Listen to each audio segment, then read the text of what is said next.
Jadi ini adalah materi yang terkait dengan halal asuransi sistem, tapi biasanya jarang dibahas secara khusus di dalam halal asuransi sistem atau sistem jaminan halal, karena memang ini sebenarnya dari segi ruang lingkup pelaksanaan sistem jaminan halal ada di medium area atau di gray area, yaitu requirement dan implementation on QC area. Jadi di area quality control atau quality system, kadang-kadang ini tidak masuk di dalam ruang lingkup sistem jaminan halal. Namun pada saat audit, kenapa ini menjadi pertanyaan dan kadang-kadang justru menjadi temuan pada saat audit halal.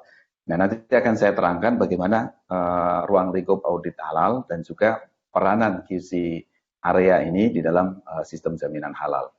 Baik, untuk supaya kita sama-sama memiliki latar belakang dan pemahaman yang sama, supaya tidak ada misunderstanding, saya mulai dari definisi. Apa yang dimaksud dengan halal?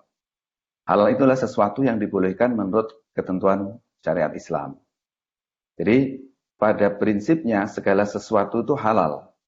Segala sesuatu kalau dalam kaidah fikih itu disebutnya mubah.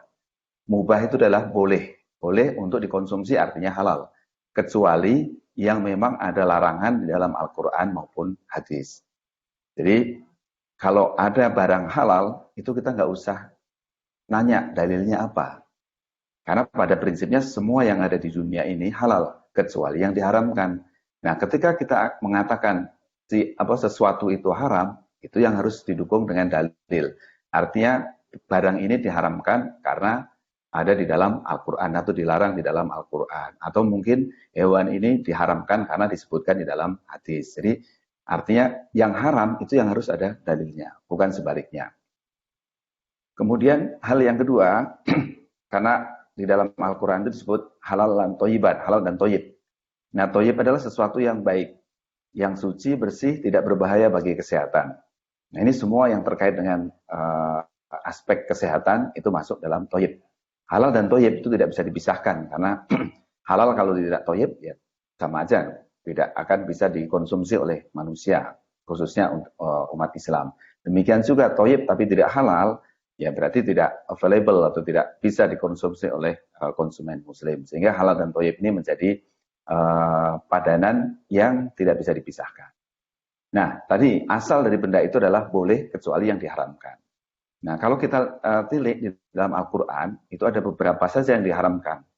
Di dalam surat Al-Baqarah itu disebutkan ada bangkai, darah, babi. Urutannya sebenarnya hurimat alaikumul maitatu wadamu walahmul khinzir. Jadi bangkai dulu, baru darah, kemudian daging babi, dan hewan yang disembelih dengan menyebut nama selain Allah. Itu di dalam satu ayat.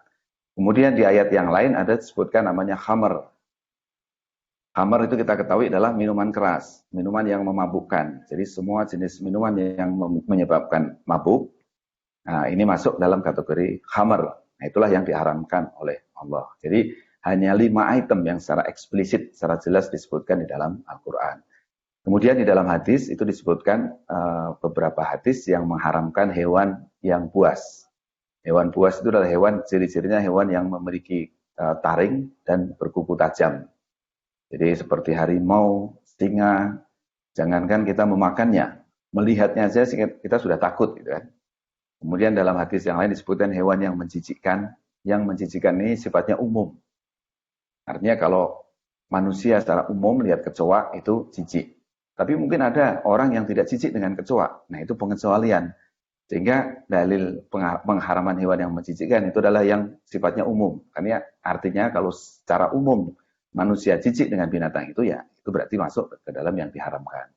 Kemudian hewan yang hidup di dua alam. Nah ini sudah dibahas di Komisi Fatwa, yang dimaksud hewan yang hidup di dua alam ini adalah yang memang betul-betul habitatnya itu di air dan di tanah. Jadi contohnya adalah katak, karena dia waktu kecil dia hidup di air, bernafas dengan insang, ketika dewasa dia hidup di darat dengan bernafas dengan paru-paru atau dengan yang memang ciri-ciri binatang darat. Nah dulu sempat ada yang mempertanyakan, kepiting itu masuk hewan yang hidup di dua alam atau tidak? Enggak. Kepiting itu adalah hewan air, dia hewan laut. habitatnya adalah hewan air. Cuma dia bisa keluar dari air sebentar, temporary, kemudian balik lagi ke air. Tapi habitat asalnya adalah di air. Jadi contoh hewan yang hidup di dua alam itu adalah katak saja yang dijelaskan di dalam para ulama. Kemudian ada yang sudah difatwakan oleh Komisi Fatwa adalah bagian tubuh manusia. Nah, ini bukan hanya dagingnya saja, yang seperti beberapa waktu lalu ada orang yang makan daging manusia, tapi di dalam dunia modern, dalam dunia obat, kosmetik dan juga makanan, itu juga ada yang diekstrak atau diambil dari bagian dari tubuh manusia, seperti asam amino L-sistein yang diekstrak dari rambut manusia, atau plasenta yang banyak digunakan untuk produk kosmetik dan obat, itu termasuk dari bagian tubuh manusia yang itu diharamkan. Nah, pengecualian tadi ada binatang yang harus disembelih dengan menyebut nama Allah, atau binatang yang disembelih dengan menyebut nama selain Allah itu haram. Ini pengecualian untuk semua hewan yang berasal dari laut atau yang berasal dari air itu halal. Walaupun tidak disembelih, artinya bangkainya juga termasuk halal. Jadi kalau kita makan ikan, makan kepiting, makan cumi, ya, tidak usah pusing mencari lehernya, karena tidak usah disembelih dengan menyebut nama Allah. Nah, itulah poin-poin yang ada di dalam Islam tentang halal haram. Kemudian yang kedua, berkaitan dengan najis. Kalau tadi halal haram itu terkait dengan zatnya, dengan bendanya. Kalau najis adalah bisa juga dengan benda, atau yang lebih sering adalah terkait dengan fasilitas. Jadi najis adalah suatu kotoran yang dapat menyebabkan tidak sahnya ibadah, ini awalnya.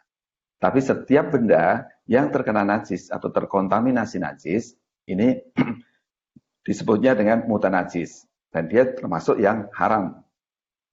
Jadi bahan atau produk yang terkontaminasi dengan yang najis itu juga menjadi haram. Demikian juga fasilitas yang terkontaminasi dengan najis yang belum dibersihkan kemudian dipakai untuk memproduksi yang halal itu juga menyebabkan produk halalnya menjadi haram. Karena tadi yang najis dan mutanajis jatuhnya haram. Nah, najis ini bisa dibersihkan. Kalau tadi zatnya halal, zatnya haram, itu sudah nggak bisa diapa-apain lagi, ya sudah, berarti nggak bisa dipakai. Tapi kalau benda atau fasilitas atau alat produksi yang terkena najis, itu masih bisa dibersihkan. Sesuai dengan level najisnya, ada najis berat, sedang, dan ringan. Ini pengertian fikih, ya. Nggak usah kita perdebatkan, loh, kenapa babi atau jilatan anjing ini masuknya najis berat, itu adalah ketentuan fikih.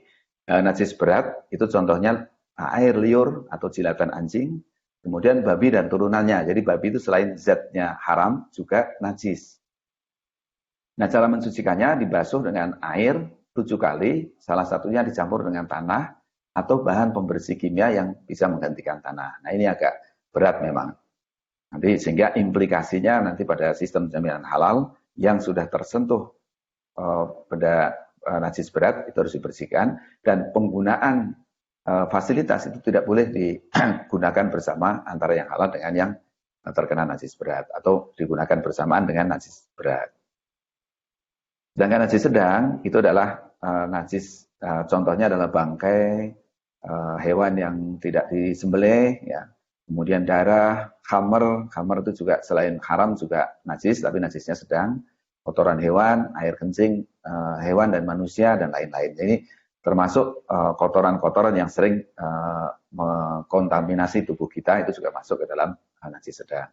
Cara mensucikannya dicuci dengan air atau non-air, bisa juga non-air, sampai hilang warna, bau, dan rasa. Jadi hilang warna najis, aroma atau bau najis, dan juga rasa dari najis tersebut. Nah, kalau najis ringan ini contohnya air kencing bayi laki-laki yang masih ASI eksklusif. Nah, ini cara membersihkannya gampang. Cukup dipercikkan air dengan lap basah, itu cukup. Nggak usah dicuci dengan sabun dan lain sebagainya. Mungkin masih ada residu di dalamnya, tapi secara fikih itu sudah hilang najis ringan tersebut. Nah, itu pengertian ya, halal haram dan juga najis yang nanti akan sama-sama kita gunakan dalam prinsip sistem jaminan halal, serta implikasinya dalam aplikasi QC atau Quality Control System.